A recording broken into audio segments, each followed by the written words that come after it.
Tonight, Channel 4 News can reveal that Tony Blair's government gave the United States permission to store and analyse the email, mobile phone and internet records of potentially millions of Britons. Documents seen by this programme in a joint investigation with The Guardian also reveal an American plan to spy on British citizens unilaterally without the knowledge of the UK government. Our digital editor Paul Mason is in the United States. Paul. John, I'm in Dallas, where in 2 days' time they'll be commemorating the 50th anniversary of JFK's assassination. This is, of course, the capital of the conspiracy theory. But what we're about to reveal is not theory. It is fact. It's based on documentary evidence, and it is that for the first time we know the USA has been spying on Britons with the UK government's agreement since 2007 at least. And one document suggests it's been doing so with or without the UK government's agreement since 2005. What this means is that the debate on the rights and wrongs of this now has to take place on the basis not of allegation and denial, because the denials can't be right. It has been going on. Basically, we now know that for 6 years, that 1946 agreement between the two countries not to spy on each other's citizens has been effectively shredded. We've suffered serious destruction, houses and factories, which we've got to rebuild and rebuild quickly. In 1946, peace in Europe was less than a year old. Labour was in power. The Wartime Signals Intelligence Service was renamed as GCHQ. Its headquarters in Cheltenham, now iconic. Its London base, not so well signalled. In 1946, Britain and America signed an agreement to share intelligence on other countries, but not to spy on each other's citizens.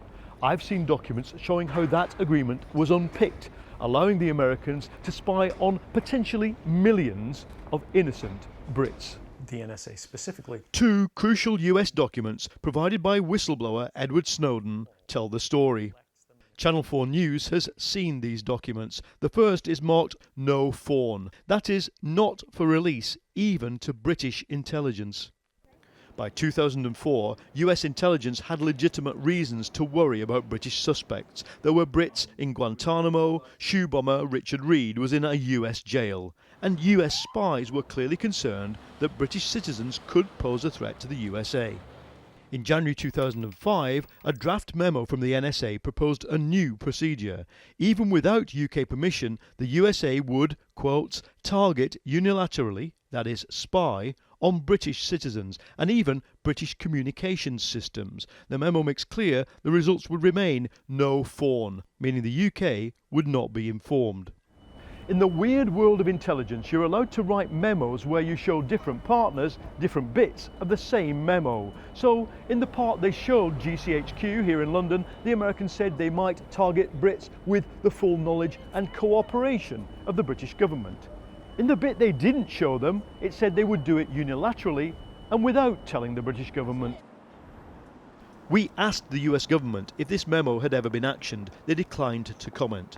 If that was actually implemented, that means that even our really close alliance and relationship with the US wasn't enough to prevent British citizens being spied on without their government's consent and without any British oversight or knowledge.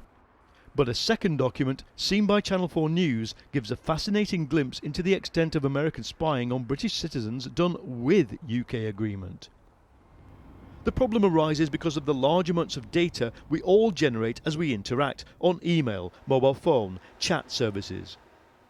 In 2004, the memo reveals the UK allowed the USA to store and target any UK landline number linked to a suspected person. On the 16th of June 2007, that was expanded so it could include mobiles, faxes, email and IP address. Before this, any British contact details gathered accidentally had to be, quotes, minimised, that is, destroyed on the NSA's database. The important thing here is who it affects. By definition, somebody whose mobile number or internet address is collected accidentally is not a terror suspect. But it goes further. The USA is using so-called pattern of life analysis. If I email a terror suspect and then email everybody else in my contacts book to come to a party, while they can have their data collected as well. The typical person has, say, 190 Facebook friends.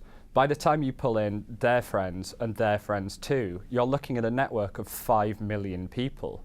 So to track just one person, you've ended up bringing in 5 million. When the Edward Snowden revelations began, a lot of people's reaction was, why is it a problem if the Americans can see our data? These documents show, until 2007, even the British government thought it was a problem. So, who authorised the change? Jack Straw was Foreign Secretary until May 2006. His successor was Margaret Beckett. She was Foreign Secretary when the second memo was drawn up. Both Jack Straw and Margaret Beckett have declined to comment. The documents leave many questions unanswered, but they do confirm definitively and for the first time that the USA does spy on UK citizens who are not terror suspects.